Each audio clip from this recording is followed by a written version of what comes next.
Okay, so hello there. My name is Muhammad Fatih Putanagraha from Praja Dirgantara High School Class 10D with present number 19. In this occasion, I would like to explain about an object that is contested between two nations in Southeast Asia, which is Songket.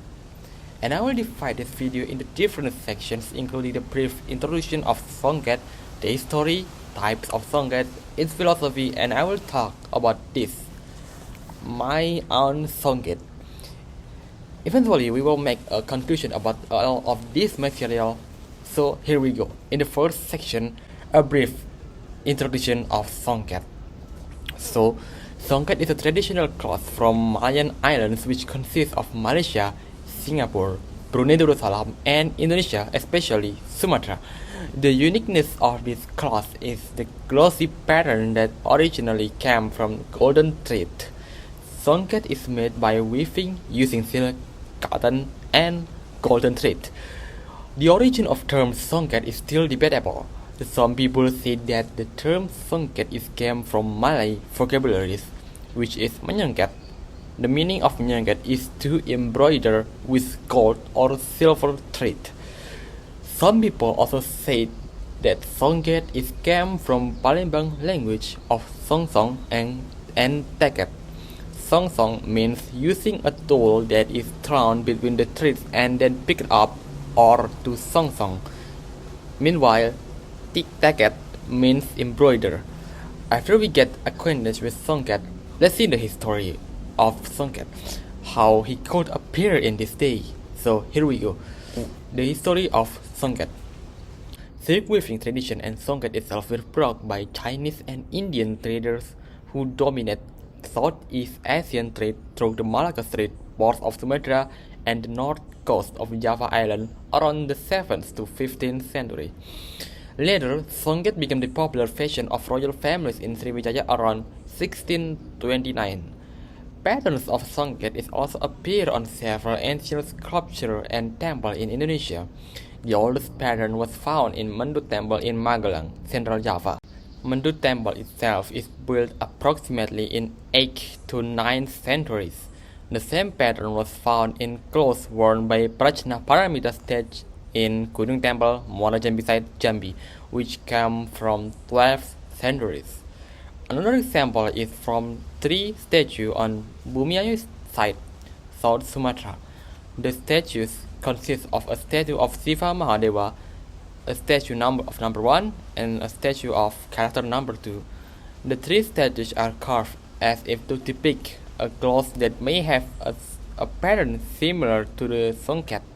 The Shiva Mahadeva statue doesn't wear clothes on the top, but wears a cloth that extends from the waist to above the ankles, while the other statues are seen wearing vests or chest belts known as udarabanda. The motif on the vest is rhombus and rhombus stylization with leaf pattern. This pattern style is often found in Palembang Songket called Lapus. Then bamboo shoot pattern or tumpal, which usually decorate the edge of Songket, was also found in the decoration of temple roof in Bumiayu site. And then Songket still became the favorite fashion in the next generation after Sriwijaya, which is Palembang and Jambi Kingdom. However, Palembang Songket has higher quality due to its dominance of economy compared with Jambi. In 19th centuries, there are differences between Songket worn by nobles and commoners. Songket of nobles are made by expensive silk which produced within or outside the country. The clothing worn is a cotton vest and the outer part is a short coat of silk called wambus, which is sometimes embroidered with gold thread. The pattern of Songket worn by nobles are lapus and limar, which made fully of gold thread. The use of both patterns is adjusted to the position in the bureaucracy and social stratification. Otherwise, commoners use flower-patterned wambus from cotton, striped pattern pants or sarung. Also, they do not use footwear. Songket was formerly used for ritual ceremonies or other ceremonies.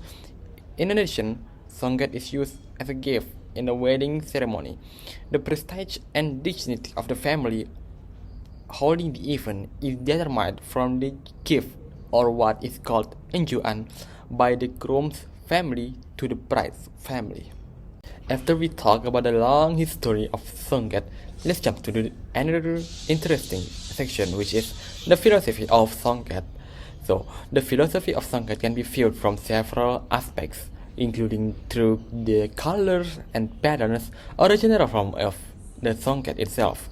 In general, philosophy of administration, politics, and defense are illustrated through the patterns in Songket, making Songket traditionally is a part-time job for women in their leisure time.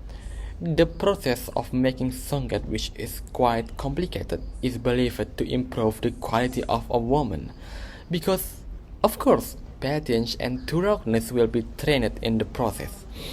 Some patterns have different symbolic meaning between each other. First, the rose pattern has a philosophy of rejecting for danger. These clothes can be used for the ceremony of saving baby's hair as a blanket when the baby is carried. It is hoped that the baby will get protection from all evil and calamity.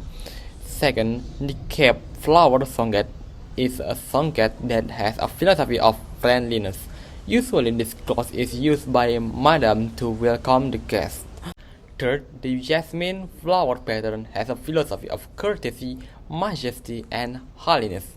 This type of cloth is used by the bride in the wedding ceremony because the jasmine flowers symbolize purity.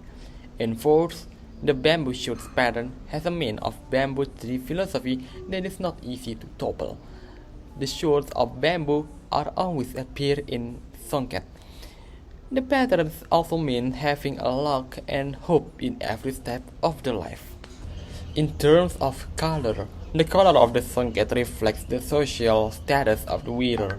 As example, green, red, and yellow Songket is worn by widows, while the bright colors symbolize that they want to remarry. Okay, so we have done with the philosophy of Songket. So let's jump to the next section, which is types of Songket. There are 7 main types of Songket in Indonesia. The first one is Lapu Songket, Tower Songket, Turtle Songket, Bungapachi Songket, Limar Songket, Rumpak Songket, and Combination Songket. So we will talk about the first type. The first one is Lapu Songket. Lapu Songket is a type of Songket that the surface is mainly covered by golden colored pattern. This Songket expected as the first type of Songket from Palembang and intended to be worn by noble families. There are several types of Lepus Songket. They are Lepus Lintang or transverse lepus, Lepus berandai or chain lepus, and Lepus ulir. And then the second one is Tower Songket. Towers in Indonesia means spread or scattered. The pattern of the Songket is not fully cover the surface. The pattern is spread into smaller groups instead. Wave threads that make up the pattern are not inserted at the edge of the fabric like normal Songket. Types of Songket tower are Nampan Perak Songket, Tower Lintang Songket, and Tampak Maki Songket. Okay, so. And then the third type of Songket is Trotos Songket. The uniqueness of this type are blank spots in the center. The pattern only fills at both ends of the base or at the edge. Also, in Turtle Songket, many gold threads are replaced with gold-colored cotton threads. And then we jump to the fourth type, which is Bungapachi and Bungamas Songket. Bungapachi Songket mainly use white cotton thread rather than gold. Thus, the glossy effect is not obvious. Other color is only made as interlude pattern. This type of Songket is usually worn by Arabic descent in Palembang. Besides Bungapachi, there is also Bunga Emas Songket, which mainly use golden thread and worn by Chinese descent. The fifth type is Limar Songket. Limar is came from berlimar-limar, which means is colorful. Limar Songket is made of colorful silk threads. The thread used must first be dyed into a new dye after it is dried and used to make limar songket. This type of limar songket is usually used as a sarong for both men and women. The sixth type is rombak songket. Rombak songket is a type of songket that used by men when carrying out the wedding process in Palembang. The pattern is similar with turtle songket, but the cloth used already has a plate pattern. Rompak songket has a partial pattern with a cloth head or tumbal on the back of the body. The songket is worn from the hip to below the knee for married men and above the knee for unmarried men. And then the last one is combination songket. As the name, combination songket is a combination of several types of songket patterns. For example, there's a Bungapachi songket which contains the elements of Bungapachi songket and Tower songket. And then there's also a Bungo Intan songket which is a combination of Tretes and Bungapachi. So we already finished a bunch of basic knowledge from songket. In this section, I will talk a bit about my own songket. So here we go. Analysis on local Songket. This is Palembang Songket. Since there are no tenun or Songket producer in Boyolali or surrounding cities, well, the nearest producer is from Jepara and it is from here. Thus, I purchased the Songket from Jakarta through online shop. We already know about the information of Songket, so let's start to analyze it. This Songket is not fully filled with thread and the pattern tend to appear as group.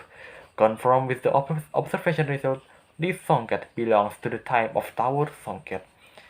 Two dominant patterns are gap flower in here and stylized rhombus.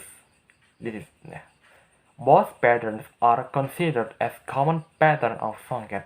As written in the philosophy of songket, gap flower or bunga tanjung have a meaning of friendliness. This pattern usually is used in the songket worn by madam to welcome guests. Then, stylized rhombus is an ancient geometrical pattern which often called as lapus, that also appear on statues faced in Bumiayu site. However, this songket consists of blue and gold cotton thread, not silk nor golden thread. It is one kind of adaptation of songket in modern days in order to make it cheaper. Even so, the material is not same with the original. This songket still has glossy effect and smooth surface. Finally, we already arrived in the last section, which is conclusion. We'll try to wrap all of this material into a less than 1 minute video. So here we go. Songket is a glossy pattern cloth made of silk, cotton, and golden thread. Songket originally come from Sriwijaya in 12th centuries, which influenced by Chinese and Indian traders. Later, Songket is spread around territory of Sriwijaya or Malayan Islands that consist of Malaysia, Singapore, Brunei Darussalam, and Indonesia. After the fall of Sriwijaya, Songket became the stratification identity in Palembang and Jambi Kingdom. Songket has many philosophical value in its different aspects, start from its color, patterns, production process, and its general form. Songket also be distinguished into 7 types, each with its own uniqueness which span from its pattern, material, and color. So that's all from me. I hope you enjoyed this video. This is my first video, so your suggestion is very worth for me.